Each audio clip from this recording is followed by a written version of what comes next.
Thank you for joining me today. We are going to be talking a little bit about basic needs. And what does that mean exactly? Well, in order to continue your life's journey and to be successful in your goals, you must first take care of basic needs. And when you were in school, you may have been um, introduced to something called Maslow's hierarchy of needs. And we're going to use that as a model to discuss how all of our basic things that need to be taken care of must come first in order to get to the higher self, which is um, planning our lives, setting our goals, accomplishing things, giving back to society, and becoming the highest self or the highest version of ourselves that we can be. And the only way to do that is to first take care of those basic needs. So we're going to talk about how not having those basic needs in place can impact our life and school's plans.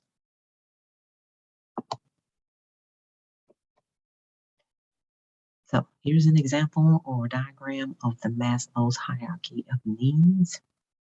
This was developed by Abraham Maslow, and it goes into the things that I just mentioned, how you have to have the basic things taken care of, and once those things are taken care of, you can move up to the higher level. So as you can see on the diagram, your basic needs are the most important. Having success in class and planning our future is only possible if we feel safe and have our survival needs met. And that is why it's really, really important to communicate with your teachers, maybe your advisor, especially if you're having areas where you don't feel safe or you're having more a month than you have food or income, because we want to try to plug you into the resources that are in the community that may be able to help take care of those basic needs. Now, there's no guarantee, of course, but being able to share what you're going through with someone else and connecting to resources, if we can find those resources, helps you satisfy those basic needs, and then you can move towards the next level of needs. Believe it or not, brains operate better on good nutrition. So, food insecurity and the lack of quality meals have an impact on learning and the ability of the brain to process information. Just like sleeping, if you have lack of sleep, you can't focus. So they always talk about truckers getting on the road and not having enough sleep, and airplane pilots. There's a window of time where they actually have to rest, because if they don't, they can cause a major accident. So food, brain food, and adequate sleep, super important. If you have housing issues, um, and you're what they call couch surfing, or you're spending the night with this person 3 nights and the next person 3 nights, you don't really know where you're going to sleep. That can create anxiety. And even though you're comfortable at this person's house, you still are going to feel inadequate, and you're gonna have you're just not gonna have quality sleep. So that brain food is super important. And as I mentioned before, housing difficulties. Finding and keeping safe housing for you and your family can cause stress, which can then affect your ability to focus, and then impact you on your job or in your class, because that stress is ever present with you. Even clothing shortages. Sometimes students are with us and they pursue certifications and they want to get an interview, or maybe they have children and they don't have a coat for their child. Those stressors can impact your ability to sleep right, eat right, and focus in school. Even as simple as it may be, if you have small children and they're in school right now, you feel like your child care is taken care of, right? Well, when the summertime comes and your students are not in year-round schools, then what happens? You're trying to find a day camp, or you're trying to find a program like with the YMCA, and that can be expensive. So finding and paying for good childcare can be a stressor. You may not be able to continue your classes with us because you don't have childcare for your children at home. The thing that the pandemic did provide for us is an opportunity to have online classes. And online classes don't really work for everybody, but it is an option to help students stay engaged while they're home caring for their children. Now, I've got a couple of examples I want to look at and see if we can brainstorm some ideas to help solve the problem with a person. Okay, so I've got maybe 5 or 6, and we're going to look at these. And I want you to think about them as I go through them.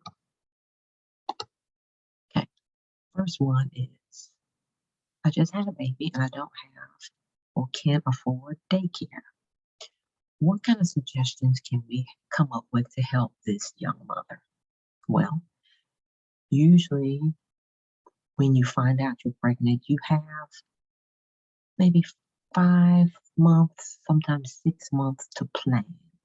So getting in touch with the Wake County Human Services Daycare Subsidy Program, or coordinating with maybe your grandparents or family members that may have a night job that may be willing to help you, or you can decide, okay, I can work from home, I can go to school from home, and for right now, because daycare would be more expensive for a younger baby, that is my plan.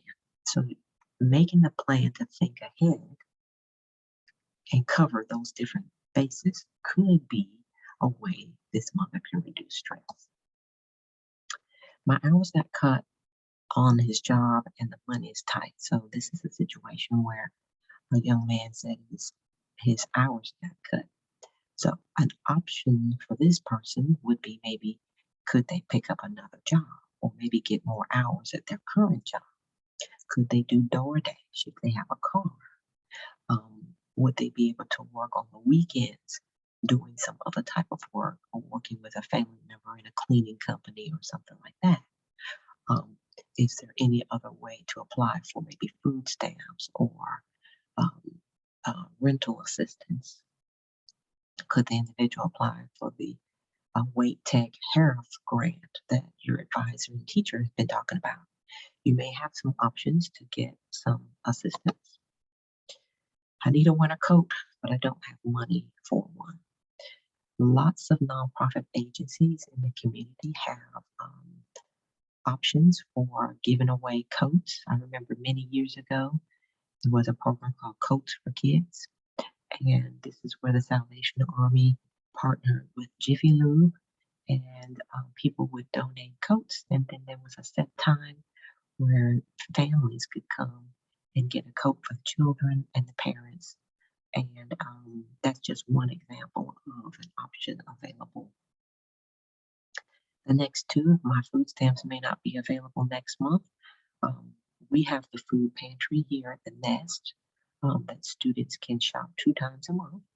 We can help set you up on that account. There are also community resources that allow you to get food from the community. My glasses are broken and I can't afford new ones. We have access to a program called New Eyes for the Needy, and it will allow you to get a new pair of glasses if you really don't have the financial resources to get glasses. And I know from experience, glasses can be expensive. I need to see a doctor, but I don't have one.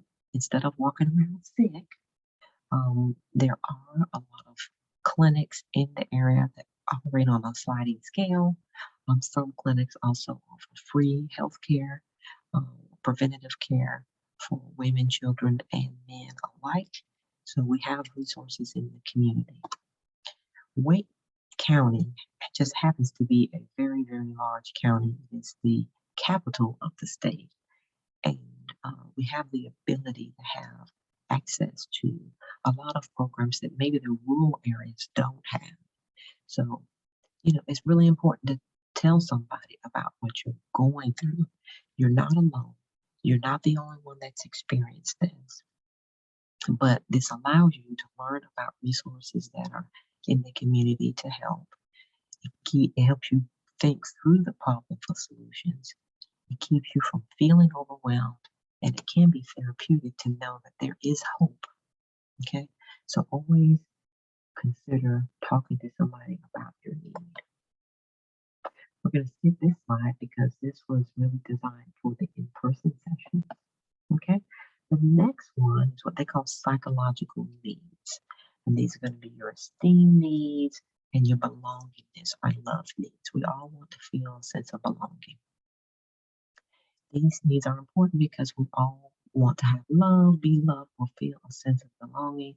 This is where we work hard to make sure you are important to us and that you know, as students, you are important to us. We belong by being part of a group, community, or organization, being a member of a religious organization, having family and friends that check on you, and nobody is an island. So even in your classroom, you belong to a group of individuals that see you every day and they're concerned about who you are, what's going on in your life. And if you're hurting, they may not say that they understand that you're hurting, but everybody's concerned about everybody because we as humans cannot live by ourselves. We need the companionship, the concern, the community sense of our fellow classmates, organization members, community members, etc. We need each other. We're going to also skip this one because this was designed for the in-person session. The last area is self-fulfillment needs. So once you complete all the other needs, once those are safe and stable, you work on your goals, working on being your highest self, the highest peak of who you are, where you can be creative, become who you were born to be, and be and be fulfilled in your self-discovery, not surviving but thriving.